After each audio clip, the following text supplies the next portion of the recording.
Hello and welcome to episode number 58 of Light the Eye, presented by the U of I Credit Union. I'm Scott Beatty. I'm Robert Rosenthal. Live at the time, as they say, from Big Ten Media Days in Chicago at the Chicago Hilton and Towers along Michigan Avenue in the greatest city in the country. I'm just fascinated. Scott just shared with me the nugget that the fugitive scene where he comes in to challenge the guy who worked for Devlin McGregor and was changing the samples was in this You movie. switch the samples. Yes. Yeah, So Harrison that was, Ford. he came through those doors back there and then walked toward up there. Yeah, and confronted the evil doctor, and also exonerated himself at the same time. So I did not kill my wife. yeah, so for once and for all, I don't care. could you address the accusations made against you, sir?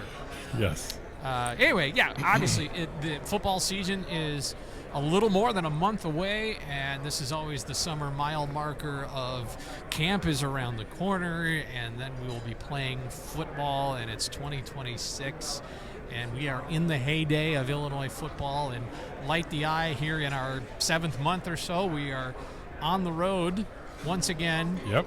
We were on the road in Nashville for a bowl game for the first time. We were semi on the road a few episodes ago when you made your famous long jump.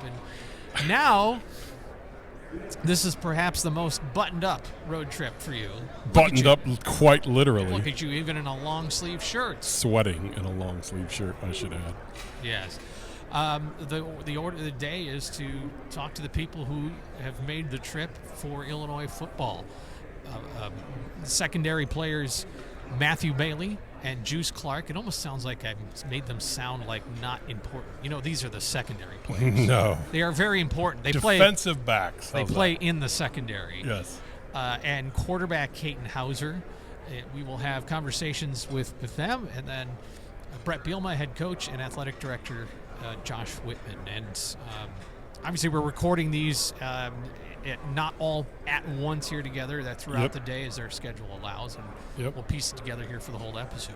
You know, I think this is the first time on a Light the Eye episode that I'm not wearing Illini gear. It has to be, right? It has to be. Probably history. Yep. History has been made. You just don't want to be the guy with all of this going around wearing the team colors with a lanyard around your neck, even though it says Light the Eye and we've got Illini everything everywhere. Just don't be the guy in the bright orange shirt. So. Yeah. You are credentialed. Yes. Officially. So that's fine. Yep. You know, I just before we get into all this, I just want to also give a shout out to this place. Had a little bit of history to it, not only the fugitive as you mentioned, but we started our first episode or two. We referenced music. Music has come up a time or two. Music's important in my life. It might have been your major. Yeah.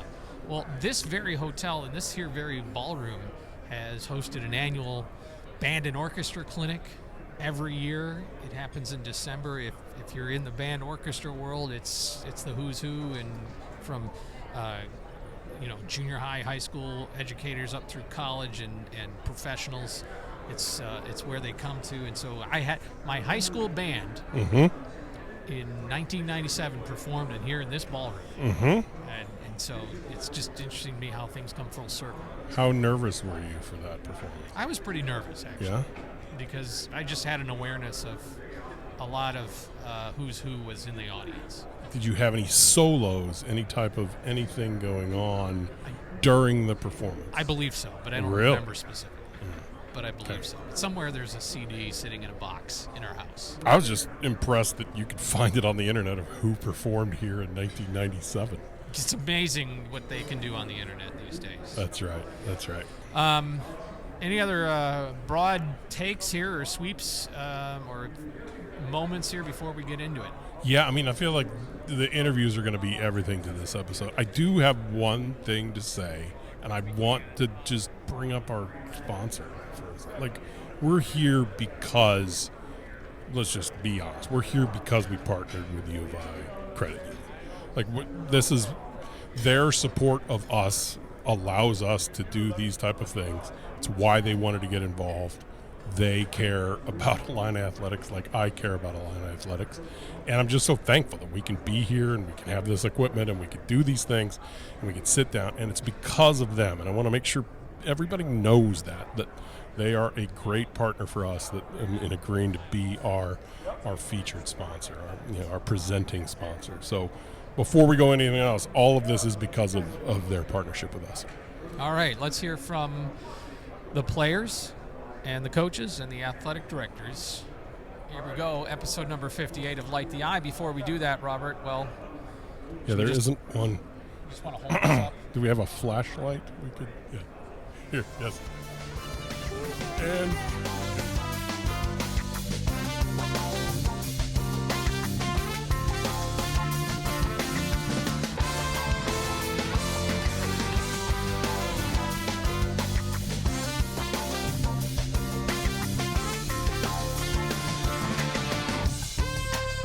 Football Media Days, and we are pleased to have two of the three Illini players that are representing Illinois here in Chicago, Matthew Bailey and Juice Clarke.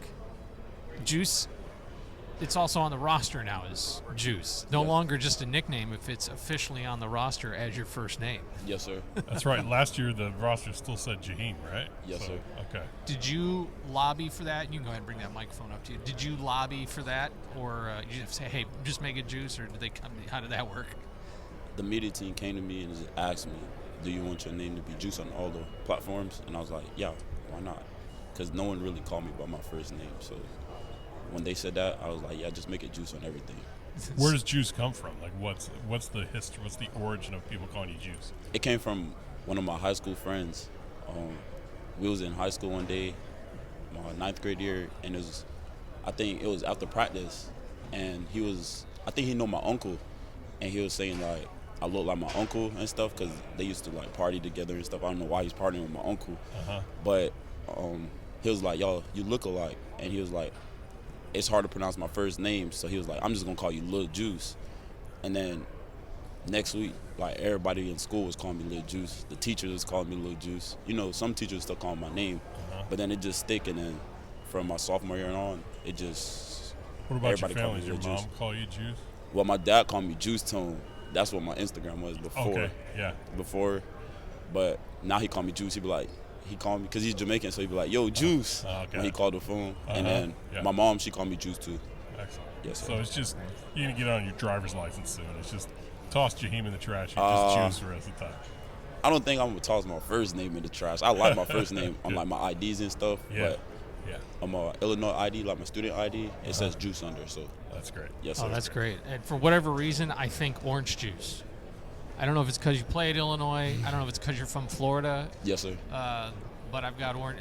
Is there an orange associated with the juice in your mind? I smell an NIL. Is it just well. energy? Yeah.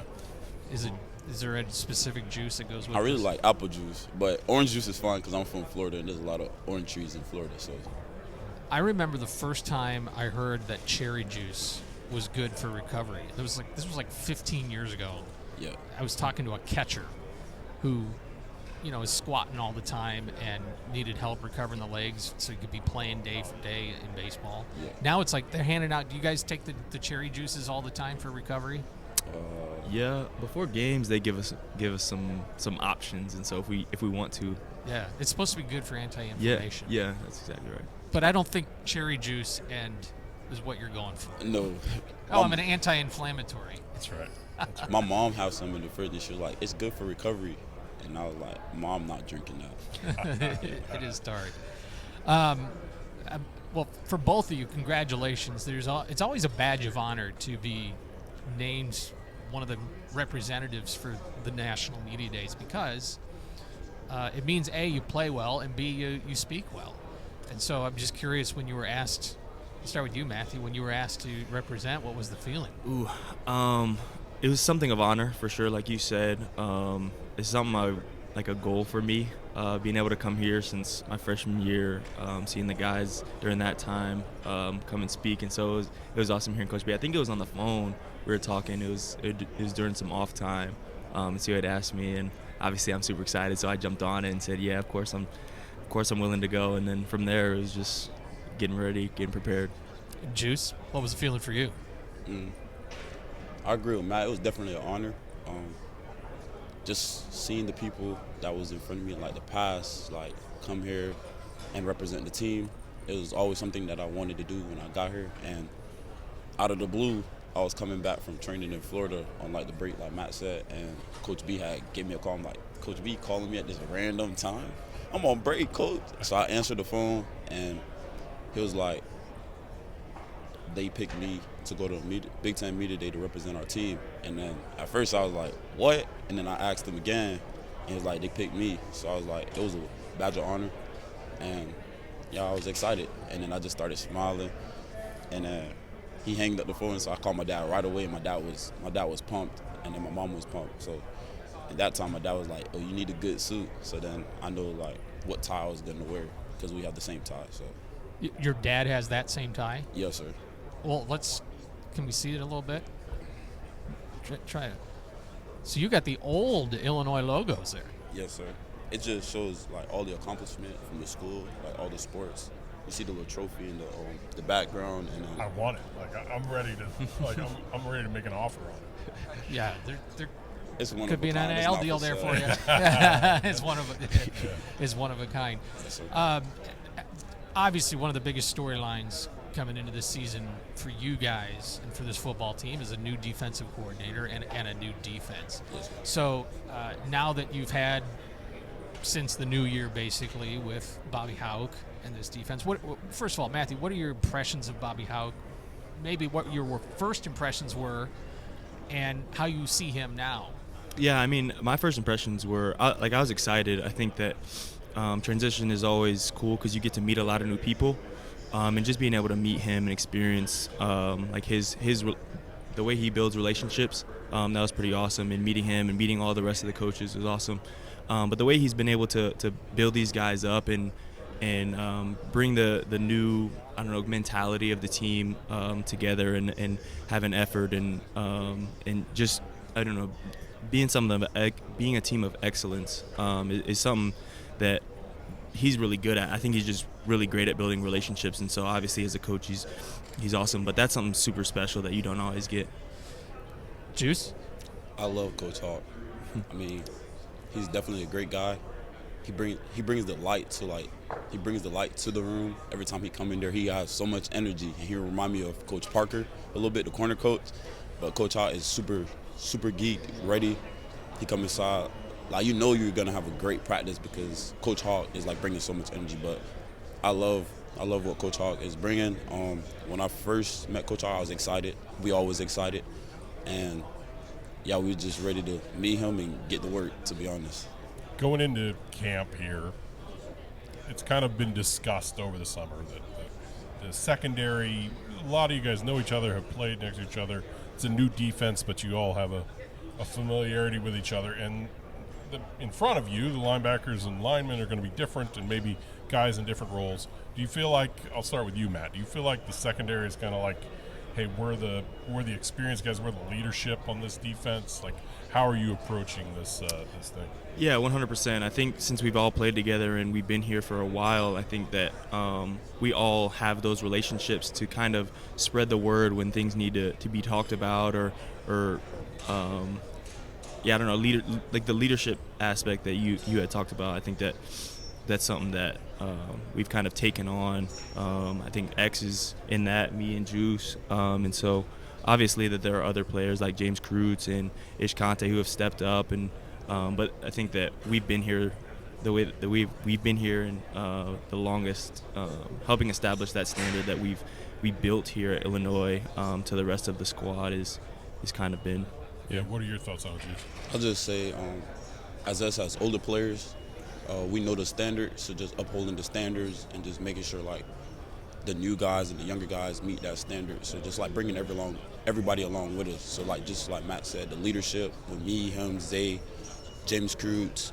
Since we've been playing in the Big Ten for a while, we could just, and we know the standard that Coach B is preaching, tough, smart, dependable. We could just bring everyone along with us, and just keep on upholding the standard and just being there, being there as building the relationship with all the players so we get closer. So just stuff like that. I would say the secondary has more. I mean, there's 4 new freshmen, 4 transfers, guys moving around positions, this and that. So there's this dynamic of you guys have been playing for years and know what you're doing versus, a whole bunch of new guys in the room. Tell me about that dynamic and how it's been for you guys. Yeah, I mean, I think that transition's new. I think the first thing, which Coach Hawk really helped with, and Coach B does a great job, is just building the relationship. Because I think having a relationship one-on-one with a guy or even as a group, it's the foundation for being able to grow together on the field. And so ultimately, I think that was the biggest thing that we emphasized coming in, getting to know each other's names, hometown. That's something Coach Tank really had done a big job of making sure we knew our teammates throughout the summer and even before that. But I think establishing kind of what you said is just the standard of play and the level of urgency that we want these guys to have, knowing that time is ticking. The fall camp is going to come here soon, and we just need to be at a level of excellence that we have been in the past years. And so I think getting them to that level of urgency is really been the biggest key. Sure. What? Go ahead. I'll just say, like, we preach family at Illinois, so just, like, everyone coming in, like the new freshmen, the transfer, like I said, just building that relationship, like Matt said, getting to know their hometown, their first name, getting closer with them. We do like a couple events where like we get together and like we do like a little barbecue with the whole defense and stuff like that. So just getting to know those guys and just knowing that on their worst day we're there for them, and just same vice versa. Like on my worst day, I know I could count on them to be there for me. So just building that relationship and just knowing that they're part of a family. We love them, no matter the bad or the good. We still gonna love them. So just being there for each other, because if the closer we are, the stronger we're gonna be during the season. So as veterans, how is the transition to a new defense? Is it? Yeah, I'll just let you. How would you describe the process of getting acclimated to it? Does it still feel new? Is it something you can easily go from one defense to another? Maybe compared to how a quarterback and receivers and linemen have to learn a new offense. That, I'm guessing, is more complex, but I don't know. How do you see it? Yeah, I think defense is defense at the end of the day. So, I mean, cover 3 is cover 3, cover 2 is cover 2. So I feel like a lot of things look the same. It's just all of the intricacies and the underlying things, terms, things of that sort that we all have to get realigned on, because all coaches coming from different places. Us being here, we've used different terminology in the past, and so it's kind of like the small details that you really have to kind of hone into through that transition. And then ultimately, other than that, it's just like scheme, like getting used to playing the scheme in those positions and being with the guys around you and understanding. Yeah, I think it's really just the small things, understanding the terminology and the way that you communicate with your team is the biggest change for me. So what does it take to be ready with that juice? I'll go to. Is it I'm looking through a binder or an iPad or whatever at night for hours on end, learning terminology, watching film? Is it just, does it get explained once or twice and then you're like, oh, okay, I get it? Well, the coaches do a great job of like getting us in there like every week. Or when it was on break, we got in there like every Tuesdays and Thursdays. So the coaches do a good job meeting with us, of going over the scheme, getting us to learn the scheme, like just going over the plays, what this means for like Matt Bielema, what this means for James Cruz, what this means for me, X, and then just all getting us on the same page to understand like what each other do and like why we're doing this. So they just have like the why we're doing this, and they break down the defense basically when we meet and stuff. And I'll say there's no difference from the defense. Like Matt Bielema says, it's just the details, like the small details. Like some things are called different than what we used to do in the past, but to us, it's like, to everybody, it's all the same. It's just get in there and just taking it day by day to learn the defense. So like just taking it day by day. You don't want to get too overwhelmed and stuff like that with the defense. So. Now, I have a question for both of you specifically, but I know you're probably going to be humble and not want to put it out there, so I'm going to ask it for the other one, okay? All right? So, Matthew, I'll start with Juice. Career interceptions for him, 0. Does that change this year? I think Juice is a great player, obviously, but I don't want to put anything on him that he has to feel like he has to live up to. Yeah. But I'm sure that he has on his goal board how many picks he wants to get or how many PBUs and stuff like that. And so I'm gonna leave that to the season and let y'all see what he do this year. But I'm super excited. I think being on the field with Juice is like he brings a different energy, and so I'm super excited to play with him again this year. Okay, fair, well played. Juice, if this defense is doing what it's supposed to do, is Matthew Bailey leading the team in tackles again? Well, like he said, I don't want to put anything on Matthew Bailey, and I'm not trying to put that out there, but I know Matthew Bailey has been working hard. He's a great leader. I know when I came in, I look up to him, so he's been that older brother to me, and I just know, like, he always put his head down, take it day by day, and if we could get all 11 guys on the field to do what he's doing, then I don't want to be like Matt Bailey. So just see what he does, and at the end of the season, you guys will see for yourself. Like I said, he bring that energy out there. Like, I love playing with Matt Bailey, so that's all I'm going to say. Oh, no, speaking of older brother, you both have birthdays coming up. You're going to be 22, Juice, in 2 days. I'm a little bit older. And you're going to be 22, Matthew, next week. Yeah. On August 4th. Let's go on. We reach out to Florida, man.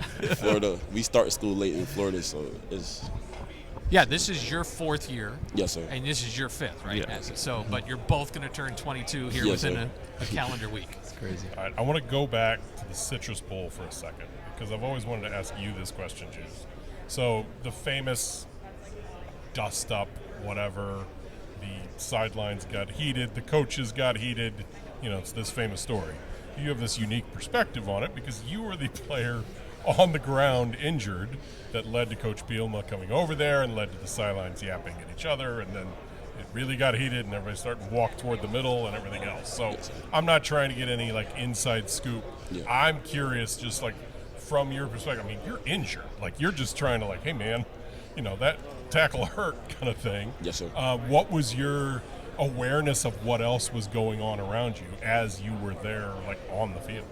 I think I had a concussion, so I couldn't tell what was going on. Oh, jeez. I had a concussion, so I couldn't really tell what was going on Yeah. until I seen it the next day. But it really wasn't nothing to it. I just know my coach came over there to check on me, and that's what every coach would do. So he just came over there to check on me. He told me that I was doing a good job in the game, and then that's the only last thing I remember because, like I said, I was still dizzy. So were you aware of the heightened, I cannot remember a moment like that in a line of football game where both benches came alive. The players were all right, maybe we just won't play football. Let's just meet at midfield here for a second and we can settle it that way. Were you aware that all of that was going on? No, sir. No. Because I said I You came had a back concussion, out yeah. I came back out, I think, in the 4th quarter. So I was still dizzy and trying to figure out what was going on. Only thing I was worried about, I was looking for my helmet because I was trying to get back in the game. They probably weren't going to give you that helmet. Nah, were they hid my helmet from me. So Now, what was your perspective in the moment? Yeah. I mean, it was actually it was after he got up and everybody knew he was at least okay that all of the stuff started to go down. So what was your perspective in that Yeah, moment? the first thing that I heard was the crowd. I was kind of on the sidelines dang, we just lost Juice. What's going on, da-da-da-da. And then I just hear the crowd start to roar. And then I look up at the Jumbotron and I see Coach B and the other coach. And then I start seeing the players rush up. Yep. And then the crowd got loud. Yes. Everybody, ooh. Yes. They I have Yeah. told people that moment is it's the most you had to be there moment for Illini football in the last 20 years. Juice, you really should have been there. Yes. It was, the crowds are obviously backing their team, and there were people in the crowd hey, can we go over there? It was man, I hope they have everything separated right now because this is getting really red hot. Yeah. And for anybody who loves football, that's the good stuff. Yeah. And then the 4th quarter played out exactly like that because neither team wanted to lose after a moment like that. Yeah, So, yeah. So you came back out after you got checked out, no helmet. Yes, sir. And you just watched the rest from the sideline? Yes, sir. I had watched Thursday. Yeah. That's great. That's great. Thanks. I've always wanted to ask you that because I know, you're the guy right there in the middle of all this about to go down. Well, you guys are about to go at it again in camp, but from spring and whatever else you've seen, what's your impressions of the quarterback room? Obviously, Katin Houser, your teammate, is here, and we'll be talking to him. But as a defender, having to play against him, what have you seen? Katin Houser is a great QB. He reminds me, he's like actually like Luke. Like they're both great leaders. Great guy, like great dude to talk about. I know if something happened at practice, I could ask him like why the receiver ran this or why did he throw that. What was he looking at right there? So I could just go to him and just ask him like all these different type of questions. But like I said, he's a great dude, great player, and excited to watch him work. So. Yeah, same. I mean, when he first got on campus, the first thing I noticed was that he was a competitor. He's a gritty guy, and I kind of like that in a quarterback. Someone that you can trust and you can lean on to get you through the tough times.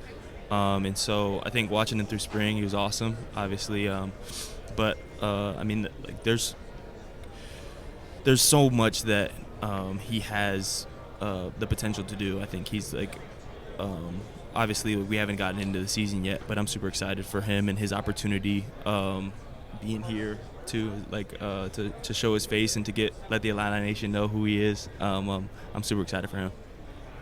Matt, I've always wanted to ask you about this. So, after your injury sophomore year and everything else, there have been springs and even summers, even last year, where they'll hold you out of a practice or two, just call it load management, whatever. Nobody wants to get the starting safety injured in a practice and this and that. Yeah. I have noticed when we get to see those practices, you don't like it very much. No. In fact, I can't remember many players who get as agitated. Sometimes at a practice that's going long, you're 2 hours in, they're doing 11 on 11, the threes are out there, and guys are just mingling on the, like, it's hot, we're out here, this and that. And I'll see you just like, that was this. You're yelling to the third string safety. Like, it just bothers you that he made the wrong read, that type of thing. Yeah. Have you always been that guy? Like, was that you as a pee-wee football player when you're 7 years old? Like, tell me about that. Yeah, I definitely hate any opportunity where I'm not able to be on the field because I know that I can't be there for my team. But in the ways that I can, even when I'm not on the field, is by coaching them up. And so I think the coaches have put a big emphasis for me to be someone that's coaching them up and making sure I'm watching. And so they've definitely helped facilitate that. But I definitely had that on my own, like in my heart, to help people. And if that's the only way that I can contribute to all spring ball, by watching and coaching these guys up, then that's what I'm going to do. And I'm going to do that to the best of my ability as if I were on the field. Juice, you're shaking your head as you say this. You see him as that guy on yes, the practices? Yes, sir. Most definitely. When I was about to play my sophomore year, and I remember me and Matt Bailey was like, he was coaching me up on something because I guess I had messed up on the coverage, and I was going to play that year, and he knew like it was coming. And he was just preparing me for that moment. I think it was like during fall camp. And so he always been that guy. Like if he see something, he's gonna correct it. And I think everybody like listened to him because he wants you to be the best you. And he's not like yelling at you because he doesn't like you. He's just yelling at you because he wants you to be the best you. And putting the team first means you have to be the best you. So he just, like he said, he's upholding the standard. So he always been that way. So yeah. Well, happy birthday, guys. Oh, thank 2 you. days, Juice, on July 30th, August 4th. Matthew, happy birthday. Thank you. You're going to have a joint party? Is there like everybody in the secondary is invited? Big don't answer that in case you're not inviting everybody. Maybe in the future we'll have a conjoint party. Yeah. In the future. We'll be in the meeting rooms. Yeah, we'll be in fall camp. Yeah. So. Best of luck. Congratulations on being here as well. Well done. Yes, Thank you. Thank you, guys. Thanks, guys. You talk to their teammate, Katin Houser, on Light the Eye when we come back.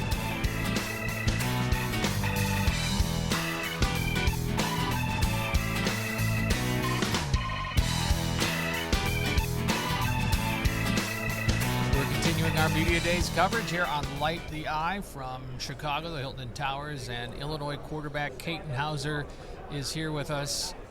Congratulations, Katin, on being selected to represent. You know, there's a lot of quarterbacks that show up, but not every team brings their quarterback, so that has to be a feather in the cap to be selected. Yeah, I'm honored to be here. It's a really humbling experience, and thank you for guys having me on. Yeah, appreciate it. How do you encapsulate what this transition has been over the last? When did you first get on campus? January? Yeah, January, sometime January. Yeah. So we're going on 7 months Yeah. here. How has that been? It was a whirlwind at first. I wasn't really sure where I was going to end up, and kind of picked up and chose to go to Illinois. And I literally moved in within like a week and kind of just packed up my stuff and went. And then ever since then, it's just been great. Just meeting everybody in the facility, being around the coaches, being around the players. It's been a really great experience. I'm just so happy to be a part of Illinois and living in Champaign. Third school now.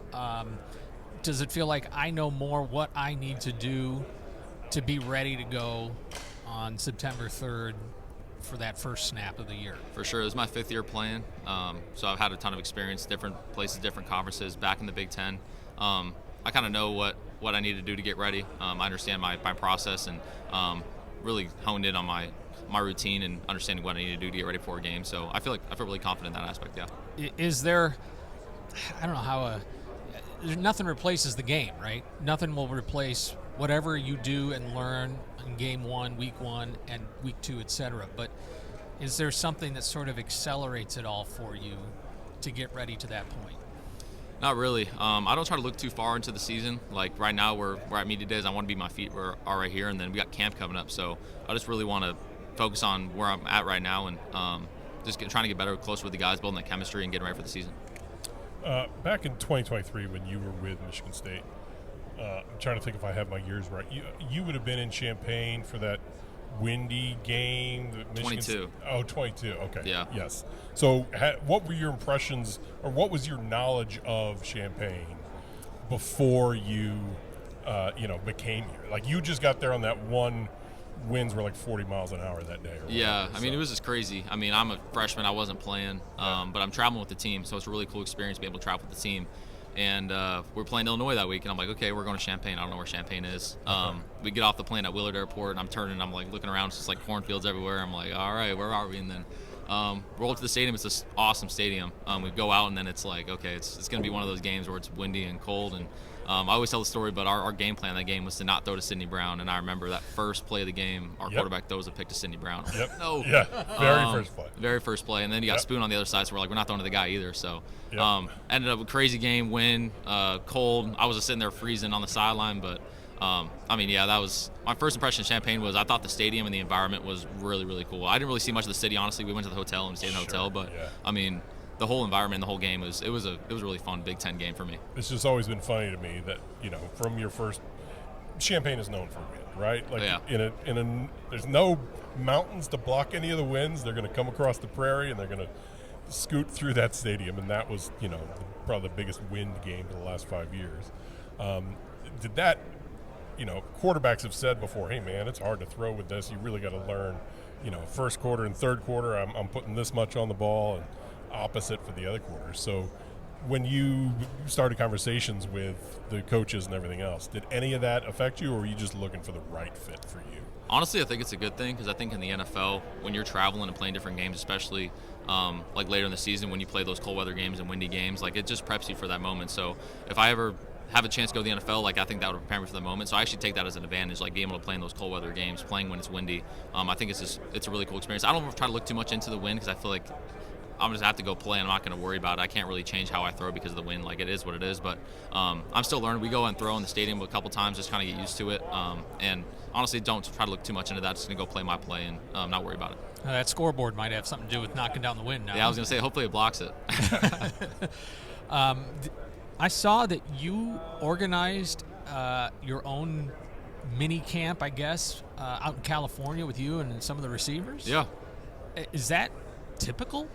You see some NFL guys do it. I thought it was an opportunity for me to do it because we had the whole month of May off. And I just asked the guys, like, hey, would you guys be interested in, like, I'm from California. I think it's a great place to go hang out for a break and go able to go train. I was like, would you guys be interested in coming out and, like, hanging out for 3 or 4 days and throwing and hanging by the beach, and they were like, yeah, I'm in. So got a couple receivers, got Jake Renfro, center, and we kind of went out there for a couple of days, just hanging on the beach, throwing, working out, and just kind of building that bond, because all these guys are new, and you only have so much time to build that chemistry with these guys. So I think it's really important to, especially the receivers, 'cause I'm going to be throwing to them every game. So just building that chemistry with them, I think, is really important. But we had a great time. Went out there, hung out, and I thought we really got closer as a unit in that time, and I really enjoyed doing that. And is that 100% your idea, your initiative? Do you have to say, hey, coach, I want to do this. Can I take these guys? I mean, how does that work? Yeah, I've been meaning to do it, and then I brought it up to coach, and I was like, hey, would you think this is a good idea?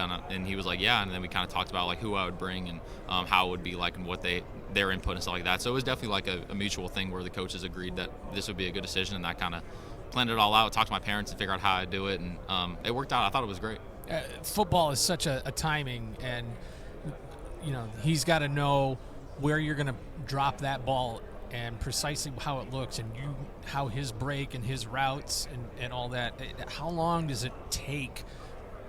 Is there a way you quantify number of repetitions with receivers before he's go, okay, I'm feeling it now? It's all about trust. That's like the biggest thing. For me to be able to do my job, I got to know where the receivers are, and knowing their body types, knowing how they're going to run their routes, where they're going to be out on the field. As long as we build that time and we take time to work through that through spring, through summer, and then just really doing it like a couple times a week until we get to the season. If I can go out there and know where they're going to be and trust where they're going to be, I feel like that's a moment where I'm like, okay, we'll be able to go play and go dominate. And then Barry Lunny Jr., your offensive coordinator, how long does it take to get immersed in the offense and go, yeah, I'm fluent in this language now?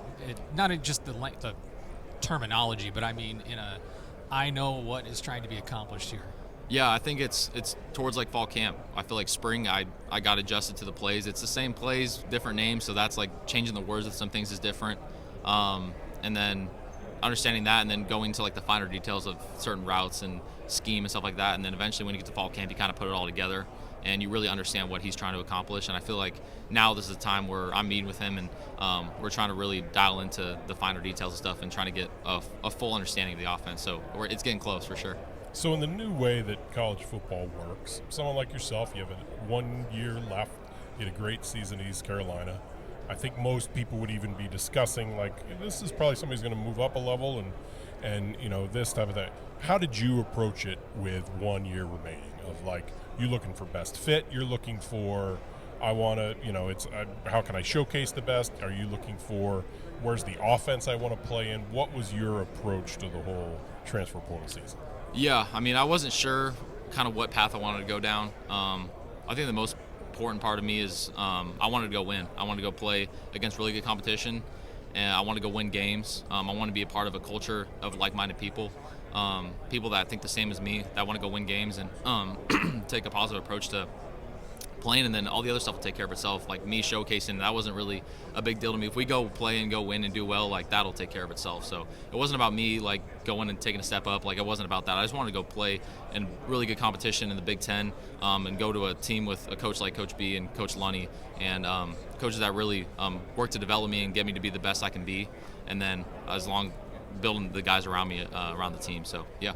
So you picked the Big Ten first, coming California to East Lansing. And then, went to East Carolina. What was it that drew you back to the Big Ten? What is it about the football in the Big Ten that took you there initially and brought you back this year? I just think the history is really cool. I think all like the trophy games are really cool. I think, and just Illinois as a whole, it's an older school, and I just think when I came on a visit and saw everything and saw the history and met all the players and stuff, I think it just felt like a right fit. Yeah. And were you at all familiar with Barry Lunny, or did you watch the bowl game of what the offense was able to do under Luke Altmaier, or how did you study that kind of stuff? Yeah, it's actually crazy to bring that up. So I haven't made my decision yet, and I was with my family in Lake Tahoe, and we were like up in a cabin, and we were like on New Year's watching the bowl game, and it was Illinois and another school I was making a decision with, and I was like, I'm gonna just turn on the bowl game and see how they do, against Tennessee, and I turned it on. I'm like, okay, like I can see myself if playing Illinois here. makes this field goal, I'm gonna go there. It wasn't like that, but it was just like kind of interesting. Like, let's see how they do or whatever. And then after that, I kind of had a feeling like I was gonna go to Illinois, and after that, I made the call, and I was like, I want to go on a visit and go see it. And then on my visit, I committed. So it kind of gradually grew, and it worked out. That's great.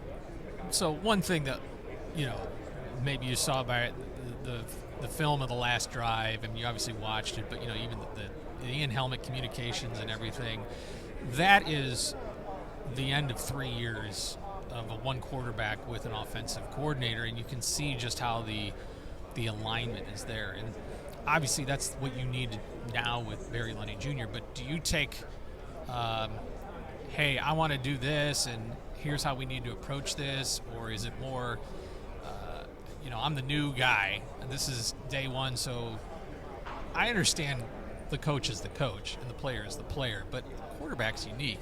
You've really got to be thinking together. Can you get there when you haven't played a game yet? Yeah, we definitely can. And speaking on like Luke too, watching him the past 3 years, it's like that's some big shoes to fill. Like he had a great career here. He's one of the best quarterbacks in Illinois history, and being able to fill those shoes and having to change from Coach Lunny coaching him for 3 years, then coaching me now, like we're different people, different players. So it's honestly good that we're able to go and talk and communicate and kind of figure out what I do best and kind of mold the offense to my strengths and what the other guys do around me. And you never really know until you go out and play a game, but we can simulate that stuff in practice and we can make it a game-like setting.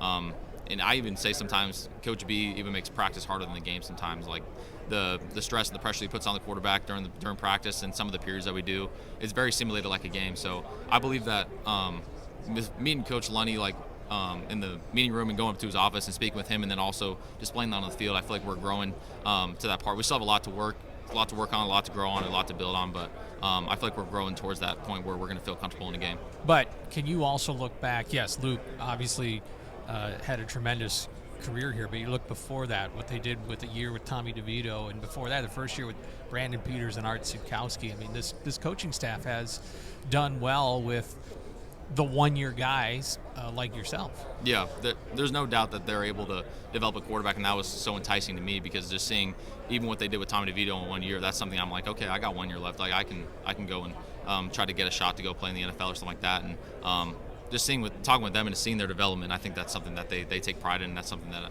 encouraged me to go to Illinois. Is there an aspect of your game that you feel is most unique to you, or maybe stands out for you compared to other quarterbacks? I'm just spitballing here. My arm, my ability to read, my mobility, whatever it is. Yeah, I mean, I don't like talking about myself much, but I think the one thing that separates me is my ability to get the ball to my hand. I feel like I'm very efficient in my progressions, my reads. I feel like I can get the ball out of my hand at a really fast and efficient pace. My anticipation on balls is something that I feel like I take pride in. That's something that separates me. I was listening to an interview yesterday, or not an interview, a discussion about Caleb Williams, and they said, I feel like he might be a touchdown first and then check down, where other quarterbacks are check down and then if it's their touchdown. Is that, I don't know if that was just two guys talking or if that's real in how a quarterback thinks one way or the other. Yeah, I think there's not a right or wrong way how a quarterback thinks. I think everyone's different and plays a different style. I feel like with me, it's trying to find the open guy as quickly as I can. I'm not sitting there holding the ball for as long as I can, not trying to take a sack.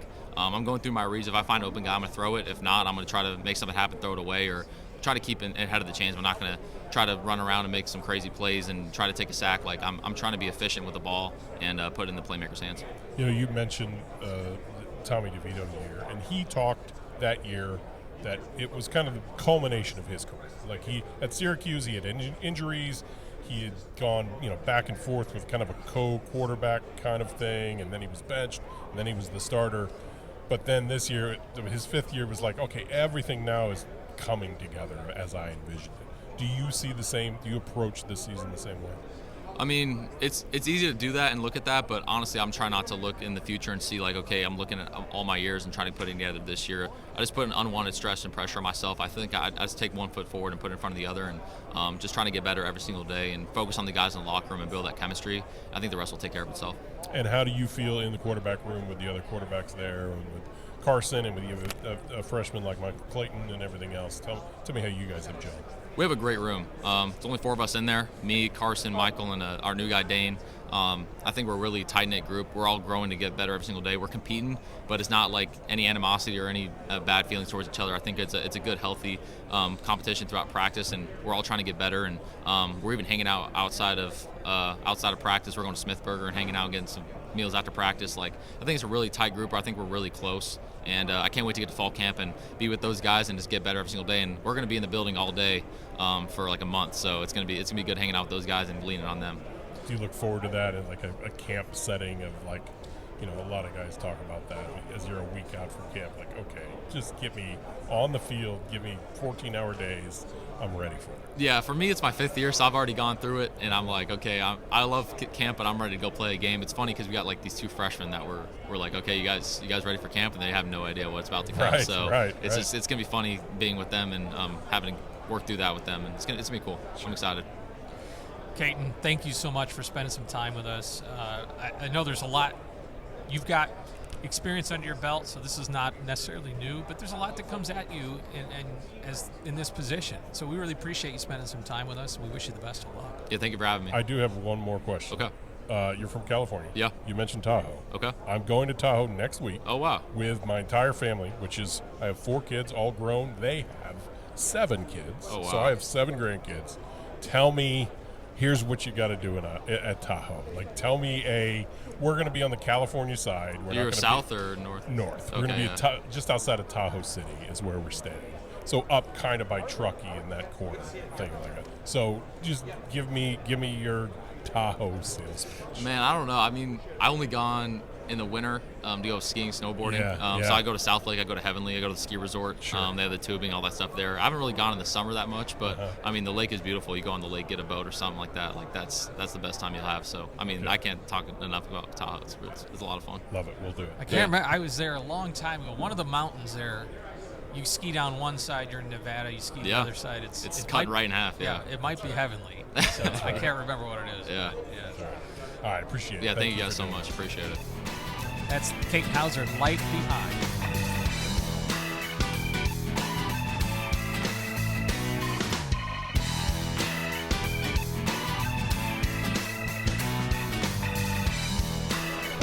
Next up, we're going to talk to Bret Bielema or bring you our conversation with him, but we wanted to drop this in ahead of time. Some of you follow what's going on at Media Day and have maybe even caught the social media chatter since then. But we just want to set this up for you if you missed it. Here's what Bret Bielema said from the main podium earlier today in talking. What was the question?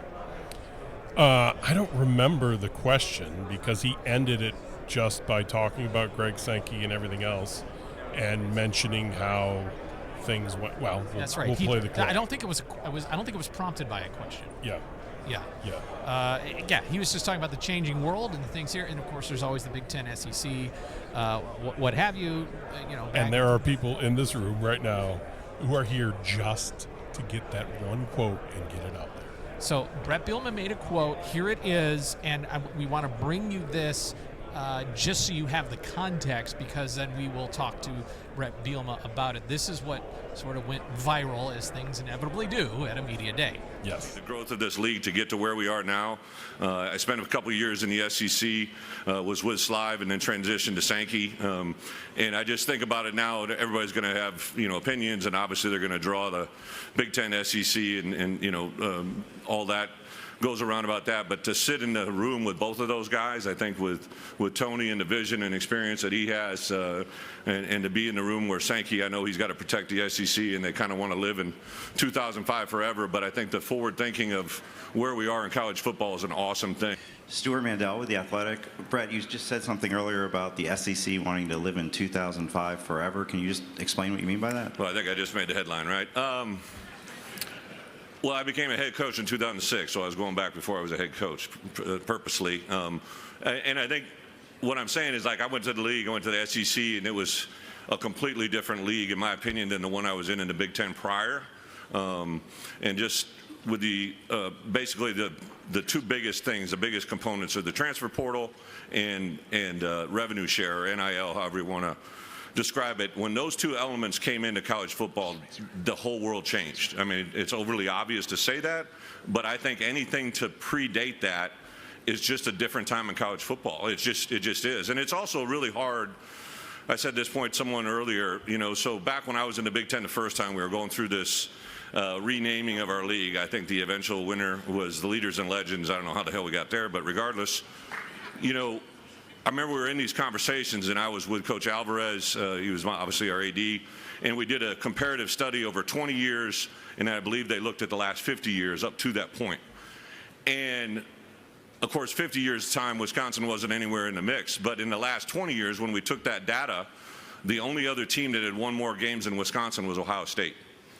It wasn't Michigan. It wasn't Penn State. It wasn't Nebraska, who was coming in the league, obviously. But the four teams they all wanted to talk about and that they were worried about distributing evenly was Penn State, Ohio State, Michigan, and Nebraska. And I'm pissed, right? Because, I'm at Wisconsin, and I look at 20 years, and no one's really paying attention to that, right?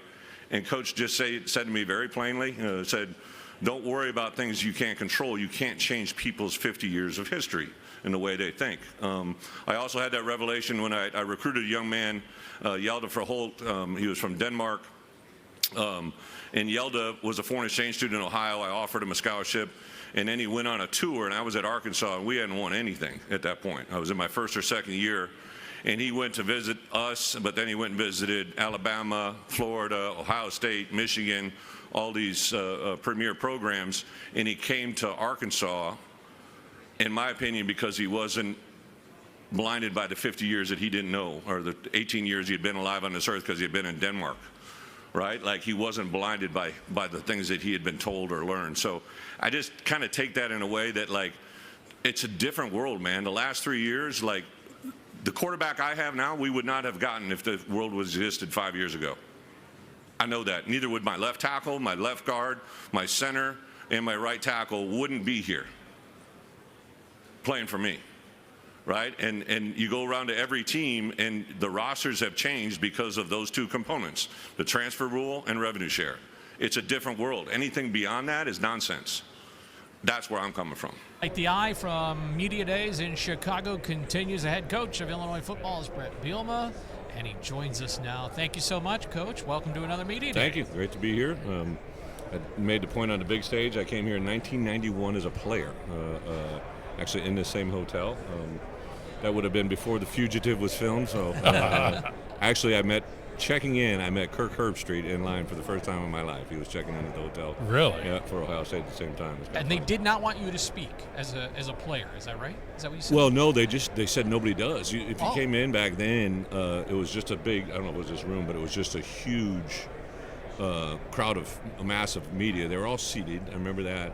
But you stood up you sat down at a table with your head coach and you answered questions for 15, 20 minutes, whatever it was. And they told me, yeah, you never get any questions. And sure enough, first one. Now back then there was a rule that was just passed that was going to limit roster sizes and was going to limit number of walk-on opportunities. And I was a former walk-on, so they were kind of asking me out of that question.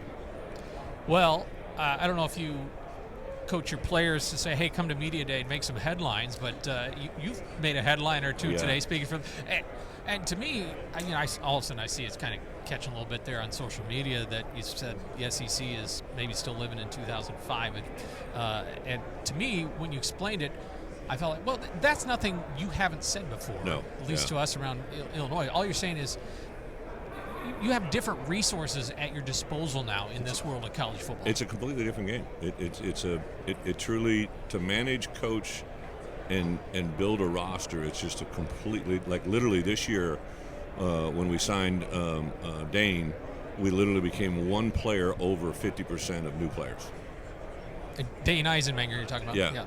And what's crazy to me about that is, you said I've always had a roster of 120 players, pretty much my entire career. I think at Wisconsin, maybe there was a year that we were down below that, and then maybe at 118 or something. And then when I first got here, they were only at 110. We had to build it up. But 120 has always been the number, and you had 85 scholarship players and 35 non-scholarship. So when you would have a newcomer meeting in fall camp, which anybody that hasn't been to a fall camp, you have them come to newcomer meetings. I kind of go through extra meeting time with them.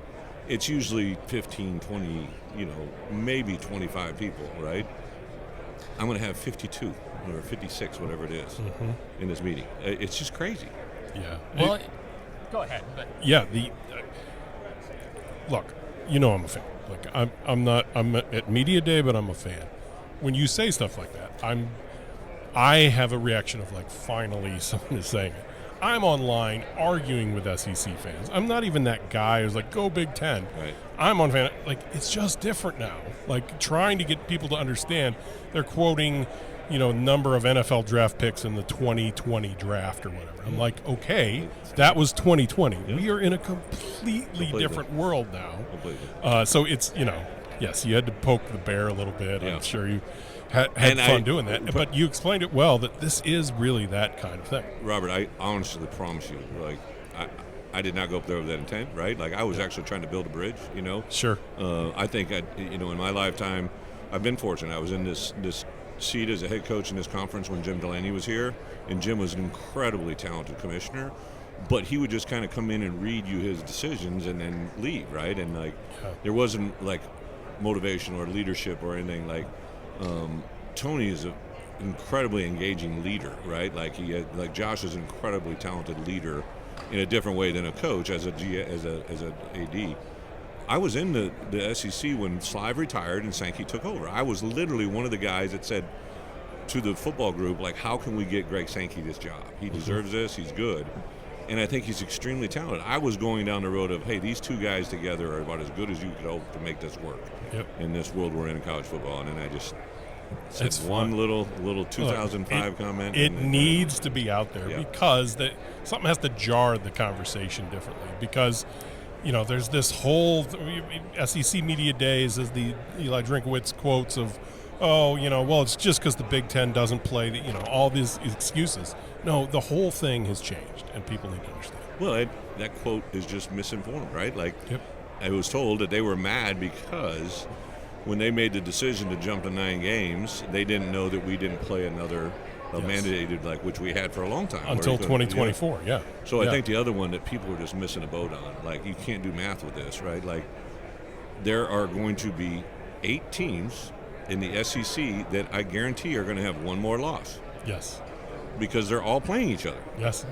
They got 9 games now instead of 8. So now half of those teams are going to. So is it going to be a team that everybody's excited about because they're 12-0 and now they're maybe 11-1, or is it an 11-1 that's going to be 10-2, or is it a 10-2 that's now going to be 9-3? Yep. Or an 8-4 that's going to be 7-5. Like, everybody's going to have one more loss. Yes. Like, you can't. Like, it's like you can't even understand that comment unless you grasp what's being said. But it is the one thing is guaranteed every year: the SEC and their 16 teams will go 72 and 72 against each other. 100%. There are 72 losses coming. One guarantee to a whole bunch of teams, and it's really hard to spread that around. bold hot takes and predictions. That's right. You. Yes. Look out! This year, the SEC will go 500. You heard it here first. But obviously, the big storyline for your club is the new players and how much of it, as you said. And my question is how big of a deal is that? It is a big storyline, but how big of a deal is it in what you want to do in this year? Well, I think just a little thing. When you're deciding what to run offensively, defensively, and special teams, you have to take into account that you're going to have players that are in your program for the first time that are going to play significant roles. So you have to have a scheme that can be easily taught, easily learned, and easily played, right? So there's some complexity to that, but that's really in a simple way of looking at it, like to be able to take players that are coming in from maybe 3 or 4 years at other places and buy into what Illinois is and how we play is a really tough challenge. So we do more time on the field than ever before in my career. Not necessarily physically competitive practices, but walkthroughs, ASM&M. We do this thing called alignment shifts, motions, and movements, and we do that as much as humanly possible because it gets them talking, walking, and speaking football with one another, reacting to how they align. So that's a really big deal. The second thing is our defense, because it is so uniquely different, we probably will go to look teams earlier in fall camp than ever before, just because I don't want our offense preparing for a defense that they'll never see, right? Like, other than a practice. Nobody else in our league will run this defense. So to get good at playing against this defense is kind of self-defeating on the offense side of the ball.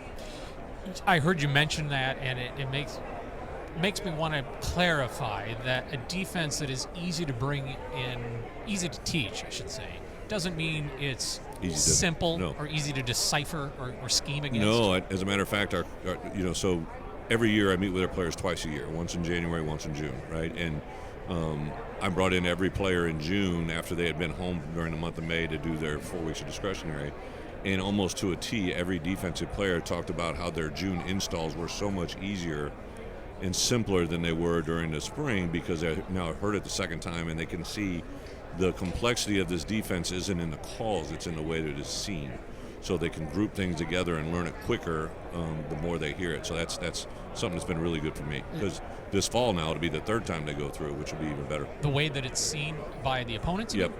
So they're possibly deceived in what is they're going to see cover you're in or something. They're going to see Matt Bailey here, and opposite him is going to be Daniel Brown, and the next play Daniel Brown could be standing behind Matt Bailey, right? And it's a different call, but they're going to do the same things, right? And it's cool to see it unfold, but on the flip side of it, it's very hard for people that don't know the system to pick it up. If I had it to do all over again, when we were playing this defense, I would have brought in someone who knows this defense and taught our offense. Interesting. Because they know the keys, like Roger Cooper, who I'm sure you've met and talked to, is an awesome football mind and coach, but he's got a great personality, and he always calls it the voodoo, right? Like he goes, we know the voodoo that people don't know, don't do, right? And it's so true. Like now that I see it, like you truly have a different way of looking at it. I know it's not out there yet, but do you feel like we had to not only do something different but innovate and maybe go into creation mode of something that doesn't really exist? No, I think this is driven out of two key factors. When I came into the league, the defense we were running was literally not being run very much by anybody else. I mean, there were a couple teams that were dabbling in 3 down and playing the style of play that we played, but we were kind of a unique entity. Last year, at the end of the year, there was probably 12, you could actually argue 13 teams of the 18 that were playing a version of our defense. It's just the way the defense had evolved, and then we became just like everybody else's prep, right? Like in the beginning, it was hard for them to get ready to play us in a short amount of time. Now it's just like, hey, this carryover from Minnesota and Indiana carries right into Illinois, right? And so this defense, there'll be zero carryover. I mean, there won't be anybody in our league that does anything similar close to what we do defensively. And it makes us a very unique prep in a short amount of time. We talked to your quarterback a little bit ago, and he shared with us that he was with his family in Lake Tahoe over the New Year's holiday, and he happened to turn on the Music City Bowl with, as he said it, 2 teams he was considering heavily.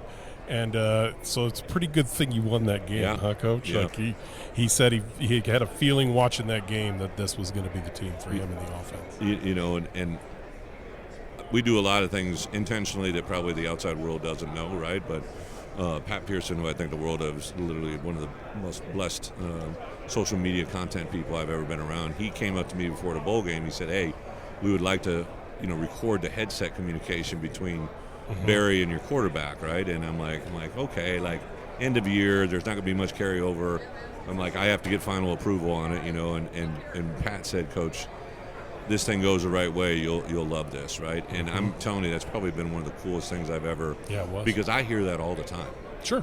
Right? And Barry is just, okay, hey, this is what we're going to do. Okay, well, Coach, you heard him asking me questions, right? And he knows what I'm going to say because we've rehearsed it so many times, but that, in a sense, is what gives me clarity a lot of times when I need it, right? Like, sure. Barry and his understanding of what we are offensively and how he says it is very, very good for me. And I think to get to that point on defense, I knew there was going to have to be some transition. And we got a few hints into that moment there of the Jordan Anderson 1 yard. It's 4th and 1. Yeah.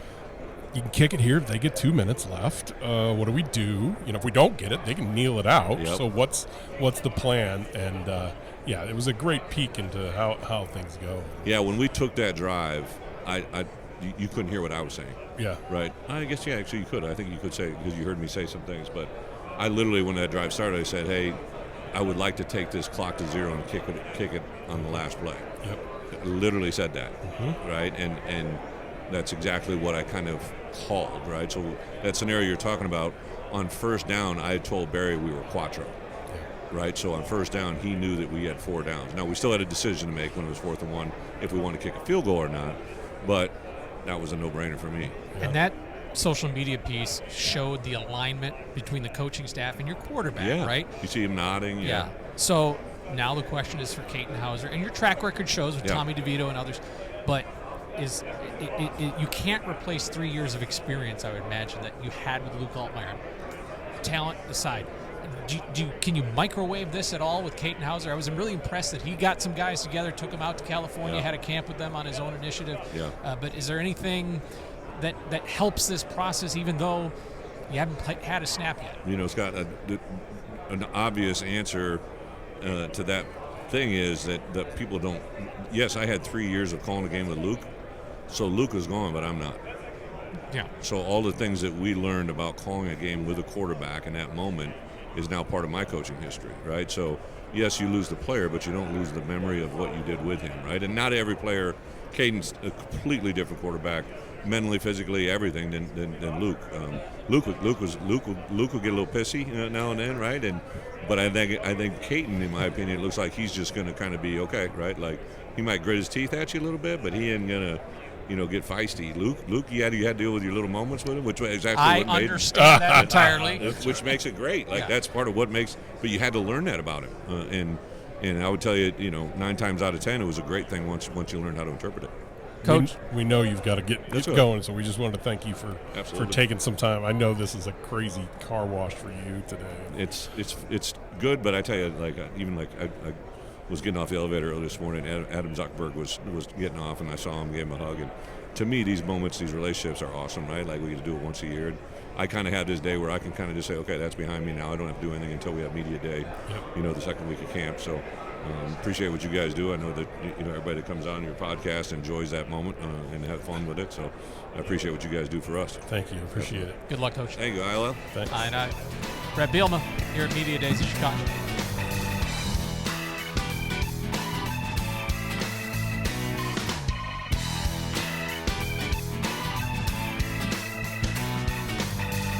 Do I get like a frequent flyer card? Like, this is my 3rd visit on this thing. That's a good point. You should get some kind of, frequent flyer credits or something. What's the Saturday Night Live thing? Once you're a 5-time host? Jacket? Okay. Yes. Yeah, we'll get you something there you go. at the 5th appearance. I need some carrot out there. We'll have a gift for you. Yes. We appreciate the what you offer us. I mean, that's right. I mean, at this point, we're going out on 3 dates. I think maybe that's right. This could be something. No. Right.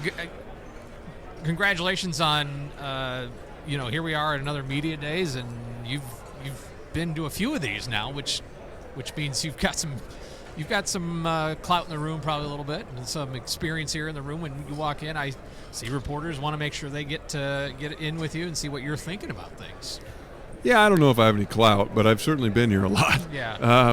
It's this will be this is my 11th of these, which is really crazy to think about. And then I came to one as a player. Talk about something that has changed. This is a very different environment than the one that I experienced when I came as a junior in 1999. I reflect back on coming here for the first time and walking in the room and literally knowing virtually nobody, and now to be able to walk through the room and have a lot of familiar faces, a lot of friends here, people I've worked closely with for the last decade. It really is hard to imagine just how quickly the time has gone, and really humbled by the opportunity to still be here. With some of the departures, where do you stand in the tenure now? Are you going to be the most tenured athletic director soon in the Big Ten? Well, it depends on how you define it. Like most things in life, it comes down to a definitional question. I will be the longest tenured Big Ten athletic director. The longest tenured athletic director in the Big Ten is Rob Mullins, who is at Oregon. But as Ward and Mike make their departures here over the next several months, then I will have been in the Big Ten room longer than anybody else, which is really hard to believe. Yeah. And I think maybe top 4 or 5 in the country in the Autonomy 4. Wow, that's crazy. Yeah. So obviously everything's about football today. I saw the announcement like an hour ago that season tickets are sold out once again. Talk about that growth of the fan base on Saturdays, because when you came in, even at your opening press conference, you talked about that. You held up your helmet. You talked about the environment from the 2000 Michigan game. So talk about what it's like to get that back in Memorial Stadium. Just filled with so much gratitude to our fans. It has meant so much to me to see the way that they have responded, the way that they've supported this program. Not an ounce of surprise, because we have always known we have great fans, but to see the way that they're now showing up, the experience that they're having around our stadium hours before they come into the stadium, and then to know the environment that they're helping us create inside the stadium is just one of the most rewarding things that has happened during the 10 years that I've been here, to watch the growth in our attendance, to see the 4 consecutive sellouts last year, to know that we're now operating at near capacity. It's just a remarkable change, and one that is so important if our program is going to continue to be on the trajectory that we have enjoyed over these last couple of years. Great teams play in full buildings, and there's no surprise that those two things go together. And as you're bringing recruits in, as you're showing your games on television, that environment matters, and it ultimately perpetuates itself into what the future of the program can be. And so just so indebted to our fans for being a part of this journey, and really rewarding to see so many of them coming out and experiencing the success of Illinois football in our current environment. Yeah, it's a story that probably isn't out there as much. Like the attendance in 2021, obviously you're coming off of COVID, people are hesitant to come back, but it was the lowest since like the 50s or whatever. It was 35,000 fans a game. To go from 35 to 58 average last year is really remarkable. It's tops in the country as far as attendance gained over 4 years. So how do you build on that momentum? I mean, if there's 58K and the seats 60,600, there's not many more seats. So what's the next step with that? I think it's just continuing to make sure that as we get people in the building, we give them really great reasons to want to come back, and that ties into the in-game environment. It ties into the experience, and so you'll continue to see places where we're looking to evolve, where we're looking to be creative. Obviously, the video board has gotten a lot of attention. That's a central part of that strategy. Is not only now can we use that board to create different moments in the game, but the other part that I didn't really appreciate enough probably when we were planning for that is the way it physically changes the building, and the way it really closes down that south end, makes it, I think, a more intimate environment within the stadium. I'll be curious to see if it traps noise the way that I think it can. It'll probably have an impact on the wind. And so can we use that? Can we use the new lights? Can we use the Wi-Fi? Those are all things that maybe don't sound that exciting on a piece of paper, but when you put them into action in the building itself, I think can have a real meaningful difference on what that feels like for our fans. Those are just examples, and we're always looking for ways to add to that environment. Just this weekend, I had a chance to get up. My son's birthday was on Saturday. I took him to see the Savannah Bananas at Wrigley Field. I was just there myself. It was unbelievable the way that they keep people engaged from 2 hours before the game started until the very end. And there were a lot of things there. It makes me want to send our marketing staff to a Bananas game just to watch what they're doing and see if there are ideas that could be adapted to Illinois athletics, because it was a masterclass in how to engage with a fan base. And so, we're always going to be creative and certainly never be too proud to steal some ideas from other places. Well, if that happens, having just gone to it myself, we went on Sunday, everybody dances. So it'll be everybody minus one, because I won't be dancing. But you're right. There is an inordinate amount of dancing at a Savannah Bananas game. I'll just say that. By a lot of people who probably shouldn't be dancing, but they're a lot of fun to watch. Absolutely. One more on the attendance, because going back to obviously winning is so important to the product on the field. But going back to, I believe it was 22, there was that late season push knocking on the door of clinching a spot in the Big Ten championship. The stadium was not full, and it just was. I remember that going to. Just because A happens doesn't mean B happened. There was a lot more that had to go into it to see where you are today. Because maybe it's the nature of the beast with football. People don't just wake up and say, "Hey, let's go to a football game today." It's an event that people plan for. It is, and I give so much credit to our staff. We've put in place a lot of different plans over the years to encourage people to come. We've really focused on our atmosphere. I believe strongly that we've got the best tailgating environment in the Big Ten. And I think a lot of our fans maybe who don't get out on the road and don't experience other places, I think they maybe don't appreciate the real estate that we have in such close proximity to our stadium. I think about Grange Grove. I think about Lot 31, Lot 42. There's a lot of really fun things happening in those areas before the games.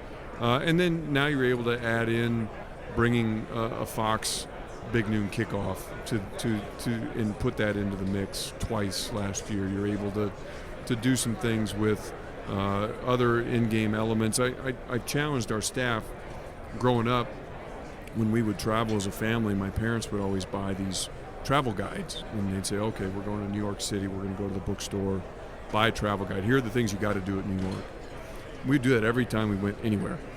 So I've challenged our staff. I said, what does the travel guide about an Illinois football game look like, right? If you were to look at that and says, here are the 6 or 8 things, if you're going to an Illinois football game, that you have to do. You can't miss these 6 or 8 things.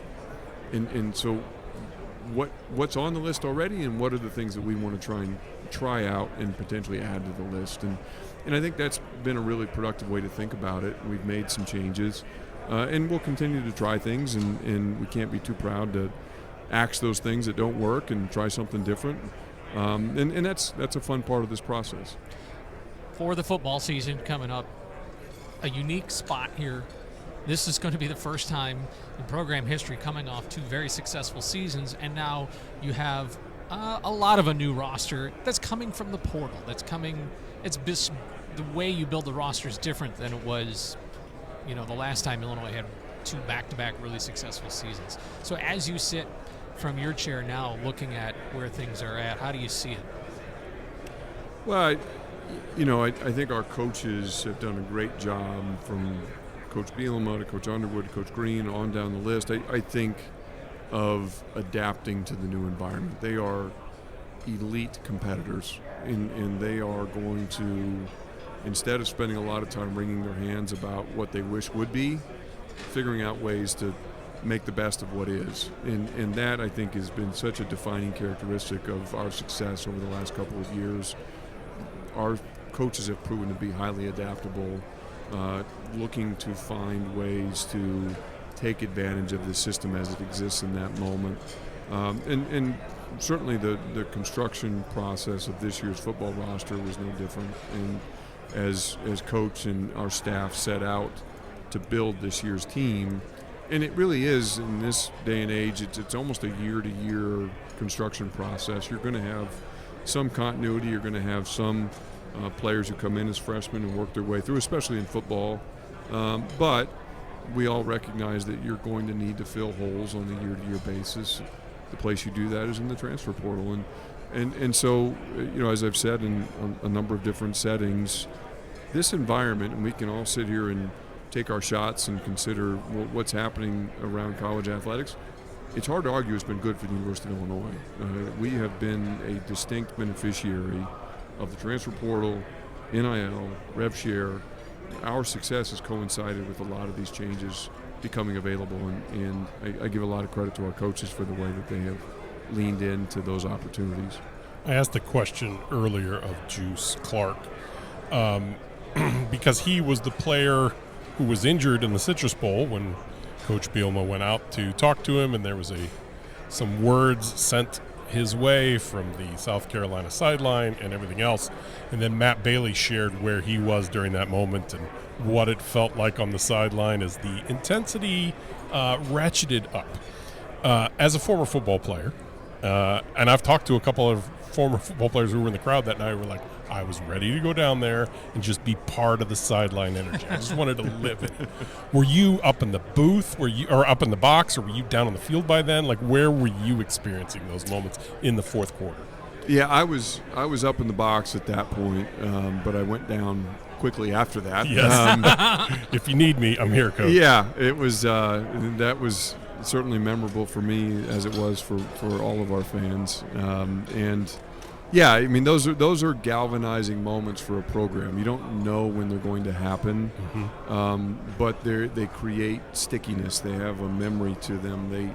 They get your players excited. They get your coaches united, and they give your fans something to point to and say, I remember that moment. And those, again, you can't script them. You don't know when exactly they're going to happen, but if our program continues on the trajectory that it is, and if Coach Bielema ultimately creates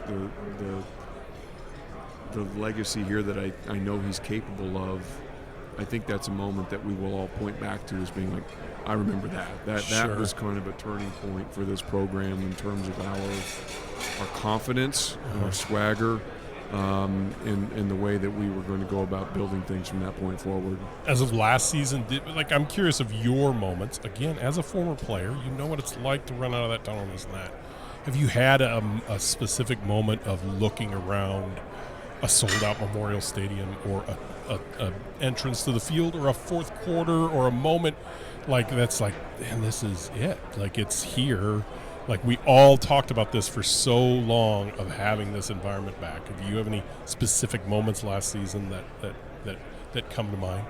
The one that jumps out at me was probably the 5 or 10 minutes leading up to kickoff of the Ohio State game. And obviously the game didn't go the way that we wanted it to, but standing on the sidelines, feeling the energy in that building, seeing it jammed from corner to corner, it was unlike anything I had experienced in that building since that Michigan game in 2000. Yep. And just knowing the profile of that game, the spotlight that was on us, all of the pageantry and the choreography that went into creating that moment that culminated with kickoff was incredibly powerful. And so I'll remember that for a long time. I hope to be able to replace it with similar thoughts about future games that maybe end with a better score. But sure.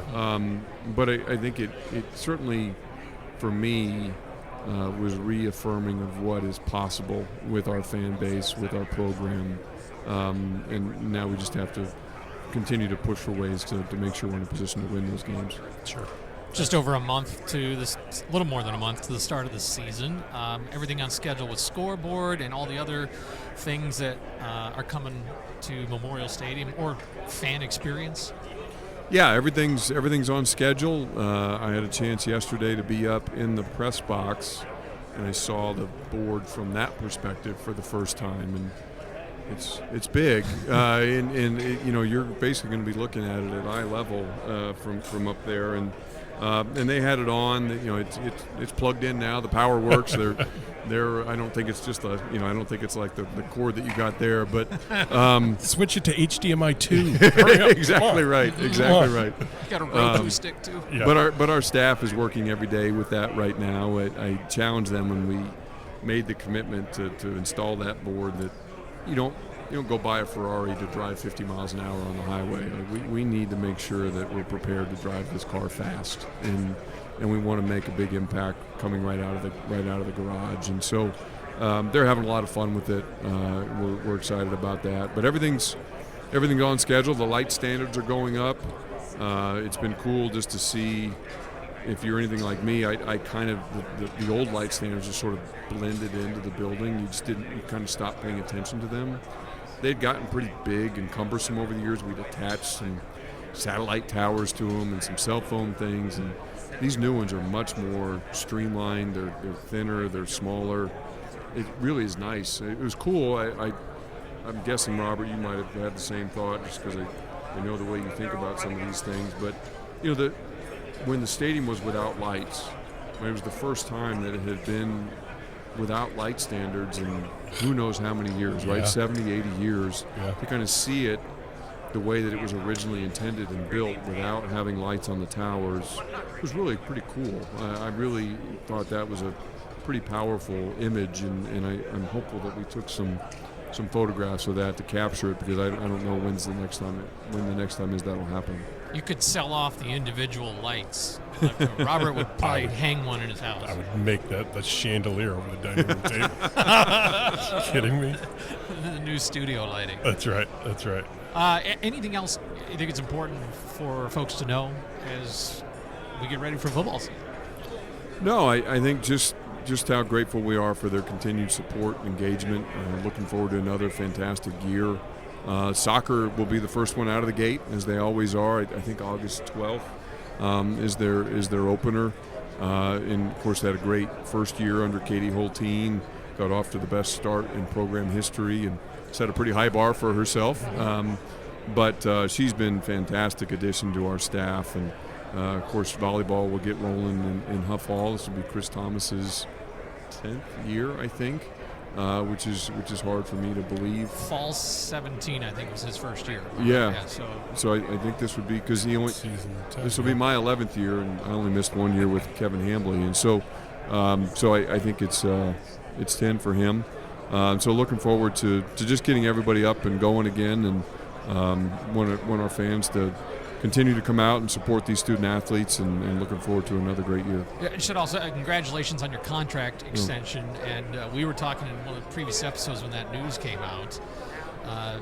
You have notably asked your coaches to basically, you've worked non-competes into their ways to keep them either committed to Illinois if they're going to be in the Big Ten, or in the case of Brad Underwood, committed to Illinois, period. And you have a 9 now. Can you go take, if you want to go be a custodian at Western Kentucky or something? Like, I don't know. I could where do that. Yes, the parameters. I could. But you're not going to be an athletic director anywhere else, it seems, I'm according not. to that contract. No, I'm not. And is that part of that? Like, hey, if I'm asking my coaches, I'm going to do the same thing. Absolutely. Yeah. There's no question. And I think in this day and age, where there is such instability in college athletics, where things have become more transactional, it has been central to our strategy now for the last number of years to really push the opposite direction and try and it's not to have stability for stability's sake. You have to make sure you have the right people in the chairs, but once you get the right people in the chairs, then let's embrace the ability to do this together for a while and to build a long-term vision. And I've been incredibly grateful to our coaches who have been open to those conversations. Those are hard conversations to have.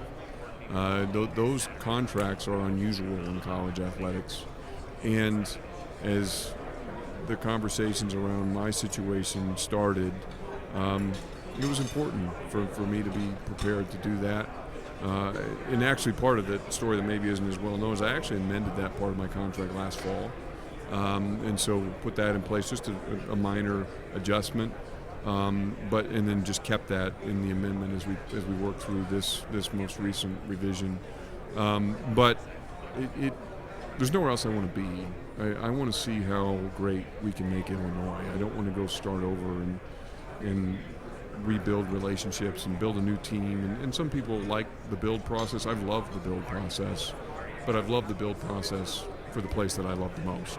And so the chance to keep doing it together with the people that we put together is really special to me. I think we're at a really important moment where we have the opportunity to maintain this core group of leaders in our department for a number of years. And I think if we can do that, we can do some things that this program's never done before, and that really motivates me. And so I'm really indebted to our leadership at the university for their vote of confidence. It's not a vote of confidence just in me, but in all of those people who are connected to our program and the difference that they've made over these last years, and just really humbled by the the chance to continue the work that we've started together. And it means you can fill up your punch card here on Light the Eye. No question. That's right. Yeah, that's right. I'm waiting for that fifth visit. The jacket. Jacket. That's good. Maybe that place in Arthur isn't open anymore, where Lou Henson used to get his jackets. We could get one of those. Yeah. Then you'll really have arrived, Josh. That may require more of an investment than you want to make. I'll take a windbreaker or anything you can find. I have just one more question. When you took your visit, what was it, January of '97? Is that when you... My official visit to Illinois? Your official visit to Illinois. It would have been December of '96, maybe? You know what? We'd have to go back and look at the date, but it was Super Bowl weekend. Okay. It was whatever that Super was. Bowl Super Bowl weekend of 1997. Okay. When you took that, who was your host on that? Like, did you... I know last year, it was just like you were assigned one official player as your host. Mm-hmm. Who was your host of that? Matt Cushing. Matt Cushing. And Matt's one of the biggest reasons I came here. Yeah. And so here, you're on that visit. Did you ever imagine? I mean, just that visit set up the rest of your life. Like, if there's a sliding doors moment, a butterfly effect moment, it's that decision made that weekend that set up the rest of where you're to go. Do you think about that? Like, wow, look at where we are going back to, hey, maybe I'll go play at Illinois. I do. Yeah, I think about it a lot, actually. And what's really cool for me, sidebar, is Matt's daughter is now on our softball team. And so he's down on campus a lot, and he and I have stayed good friends over the years. But, yeah, I mean, that decision changed the rest of my life. Yeah. And that decision changes a lot of people's lives. Let's be honest about it. But it had probably a more direct impact on me just because of the work that I'm doing here now. It's pretty remarkable. And I think about now having the chance to do it for another 10 years. Most importantly for me, having a chance to raise our family in one place. That just doesn't happen a lot in our business. Yeah. And to be able to take our kids all the way through school in the same school system, the same friends, same sports teams. That's a thing that is just really rare, and so that means a lot to me. My parents, I'm an only child. My parents are still live in West Lafayette. They're able to, kind of the perfect distance, they're able to get back over and watch us play, be good, active grandparents, and so life's good, and we never. Brad always said this back, when he first got here. You never take happiness for granted, and we're in a good spot right now. We've got a great family situation. We've got a university that's being very supportive, and it's just an honor to be able to do this, and hopefully we can keep finding a way to push the bar higher. Well, thank you for visit 3. So. Yeah, thanks for number 3. Pleasure, Looking guys. forward to 4. One more. Game Day Run Club on the docket again. On the docket again, it's when I went through the stuff with my eyes in the spring, that I didn't run for 2 months. I couldn't, and that was the longest I'd gone without running in 20 years. And so it's been a process. I'm back to running. I did some miles this morning, but I've got to kind of rebuild my stamina a little bit. So I'll still be able to get the whatever we run 4.4 miles in. I'm not too worried about that, but my pace may be down a little bit, and we'll be back at it. So it's become a nice tradition. I'm not going to lie, there's been a few Saturdays after some late Friday nights where I probably would have rolled back over and gone to sleep if I had the option, and it's created some accountability for me, which has been nice. Well, I'll see you 15 minutes after you finish next time I'm there. I'll be there. All right. I'll be there. Thanks a guys. lot, Josh. Thank you. Thanks. Josh Whitman on Light the Eye.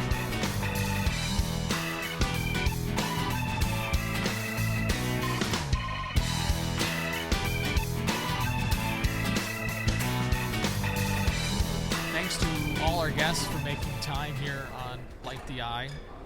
Congratulations to anyone who made it this far through a marathon episode. I tip my cap to you. You notably don't do the media thing as much.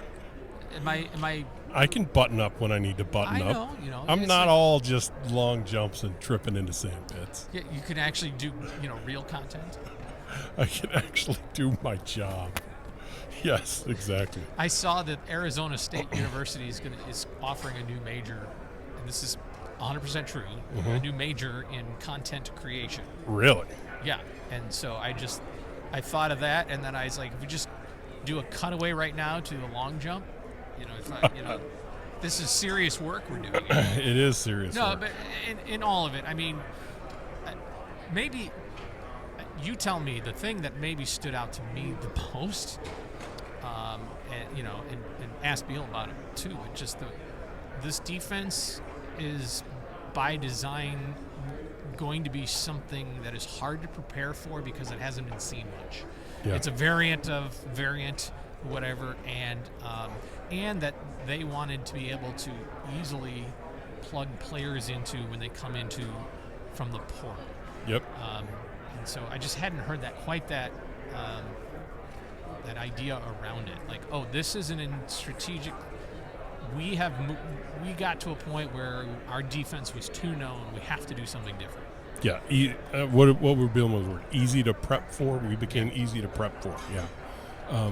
And that's true. I mean, it's part of it. Like, you got to switch it up, and it happens in the NFL. It happens everywhere. So, quite interesting. I think the thing that stuck out the most to me today was when Luke Fickell was up there, and he was giving the speech that we have heard Illini coaches give for 25 years at this. The B stands for, and the A stands for. No, not that speech. No, it wasn't the Oski speech. It was our success equals, hold on, I'm going to get it. Knowledge. Our success equals knowledge, energy, and effort. Yeah, the E, the energy, the effort. Yes. The brothers, the band of brothers. He was giving the speech that Lovey used to give of, obviously we're not happy with last year. Obviously we're not happy with where we were at, but we feel good going into this season. It's just bizarre for me to sit here and listen to that and think, okay, the Illinois coach just got up and talked about 19-7 the last 2 years and beating these two SEC teams and most wins over 2 years in school history and all this.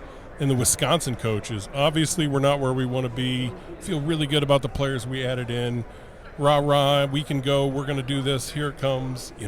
It's bizarre to me to hear those two speeches of what Bielema said and what Luke Fickell said on the podium, to be like, hey, that's us now, we're them and they're us. That was very, very, very telling to me today. That brings Media Days 2026 for Illinois to a close. Once again, thanks so much to our sponsor, the U of I Credit Union, for making all of this possible. Thanks as well to Logic Co-working, and thanks to you for listening, for viewing, for liking, for commenting, for subscribing, for encouraging, or for discouraging. Whatever it is, however you're engaging with us, we really do appreciate it. We'll be back in studio again next time when we once again light the up.